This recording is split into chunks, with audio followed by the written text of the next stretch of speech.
Valle. I'm David Diaz. So the first thing you need to do is prepare your gloves and apron. Wearing rubber gloves and apron are both optional, but is highly recommended.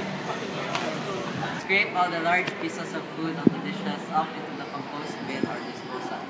Start washing items that touch the mouth in the sink, like cups, glasses, so they benefit from the clean water.